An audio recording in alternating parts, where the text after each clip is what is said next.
Good morning students. बेटा जी, basically जो sustainable development topic है उसके मैं आपको नोट्स भी सेंड कर रही हूँ और वीडियो भी सेंड कर रही हूँ कि उसका मतलब क्या होता है, राइट। ठीक है, तो अब हमारे पास जिसके वीडियोस आपको मुझे ज़्यादा मतलब सर्च नहीं हुई, वो टॉपिक था basically need for sustainable development, right. तो ये सारा कॉन्सेप्ट आपको वीडियो भी है और आप जब इसको ईजिली पढ़ोगे तो आपको अंडरस्टैंड हो जाएगा कि ये कॉन्सेप्ट क्या कर रहा है। बट नीड के लिए आपको करवाना ज़रूरी था, राइट।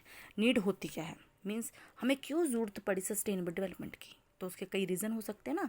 तो जिसके लिए हमने अडॉप्ट किया सस्टेनेबल डेवलपमेंट की पॉलिसी को, तो उसमें हमारा फर्स्ट पॉलिसी, हमारी जो जो हमारी प्रॉब्लम सामने आई वो थी इंक्रीजिंग पॉपुलेशन ग्रोथ। ठीक है, हमने ये देखा कि हमारी जो पॉपुलेशन ग्रोथ है बहुत बढ़ रही है। जब ग्रोथ बढ़ेगी तो डिमांड बढ़ेगी, जब डिमांड होगी तो प्रोडक्शन बढ़ेगी। तो जितनी ज़्यादा इन चीज़ों की ज़रूरत पड़ेगी उतने ही ज़्यादा नेचुरल रिसोर्स यूज़ होंगे। और जो जिससे क्या होता है, जितने आप ज़्यादा नेचुरल रिसोर्स यूज़ करेंगे ऑटोमेटिकली हमारे जो डिप्लीटेड होने शुरू हो जाएंगे जो नेचुरल रिसोर्सेज हैं। ठीक है, अगर आप ज़्यादा इसको क्वांटिटी में यूज़ करेंगे तो इसके लिए अर्जेंट हो जाता है कि हमें नेसेसरी स्टेप्स उठाने पड़ते हैं सस्टेनेबल कंजर्वेशन के लिए, सो दैट कि हम नेचुरल रिसोर्सेज को प्रोटेक्ट करें। नेचुरल रिसोर्सेज को प्रोटेक्ट करेंगे तो हमारी जो प्रेजेंट की जनरेशन तो वो इंजॉय कर ही रही है, फ्यूचर जनरेशन भी उसको गारंटी हो कि फ्यूचर जनरेशन भी उसको यूज़ करेगी। That is your first need.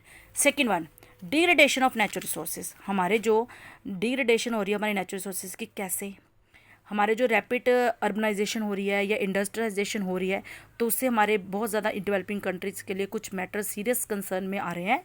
और इसके साथ हमारी डिफॉरेस्टेशन भी हो रही है। अब डिफॉरेस्टेशन क्या होती है, जिसमें बायोडाइवर्सिटी जो हमारी होती है उसको हमारा वो लेस हो रही है।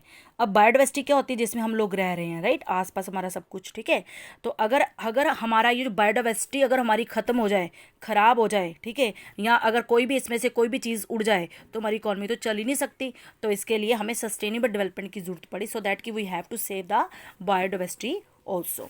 ठीक है, उसके बाद इन्वायरमेंटल डिग्रेडेशन। अब इन्वायरमेंट डिग्रेडेशन का क्या मतलब था, हमारे लोगों ने क्या करना शुरू किया, इन्वायरमेंट की डिग्रेडेशन कैसे होनी शुरू हुई, हम लोगों की कंज्यूमराइजेशन जो था वो शुरू हो गया।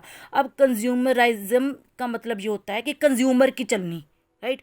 कंज्यूमर ने बोला जी चीज़ों की डिमांड करो, डिफरेंट टाइप्स ऑफ डिमांड करो चीज़ों की।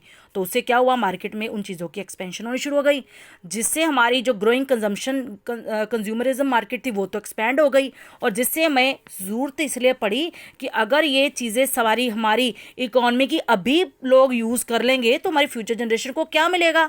तो उसके लिए हमें सस्टेनेबल डेवलपमेंट के लिए हमें ये ज़रूरत पड़ी कि हमें जनरेटर इक्वालिटी करनी चाहिए कंजम्पशन में। इंटर जनरेशन मीन्स हमारी जो आने वाली है और जो हमारी अब वाली जनरेशन है उन दोनों को सेम क्वांटिटी में चीज़ें मिल जाएं। ठीक है, सो दैट की consumption pattern on the present generation should not be affect.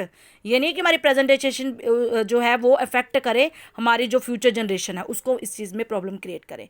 तो इसीलिए हमारे जो ये कॉन्सेप्ट है हमारा नीड का, कि हमें इन चीज़ों के लिए ज़रूरत पड़ी। अगर ये प्रॉब्लम हमारे पास ना आती तो हमें सस्टेनेबल डेवलपमेंट की ज़रूरत ना पड़ती। ठीक है, तो आप लोग जो वीडियोज़ हैं जो सस्टेनेबल डेवलपमेंट पर है आप उसको भी एक बार देख लेना। उस पर आप लोगों का नीड्स कॉन्सेप्ट आपका जो क्लियर नहीं था, इसलिए मैंने आपको वीडियो सेंड नहीं की। बट इसमें आपको क्लियर कट आपको मैंने जो थेरेटिकल पोर्शन भेजा और आपको मैंने समझा दिया, तो आप इसको अंडरस्टैंड कर लेना। ठीक है, that is a need for sustainable development. पहले आप सस्टेनेबल डेवलपमेंट का मीनिंग करोगे, ठीक है, राइट। उसके बाद आप उसके साथ रिलेशनशिप करोगे कि इकोनॉमी, सोसाइटी, एनवायरनमेंट का क्या रिलेशनशिप है आपस में। ठीक है, क्योंकि इन तीनों के बिना ये दोनों चीज़ें इन्वायरमेंट में ही एग्जिस्ट करती हैं। ठीक है, तो इस तरह से आप लोगों ने बता देना और उसके बाद आपने नीड को पढ़ लेना। Thank you.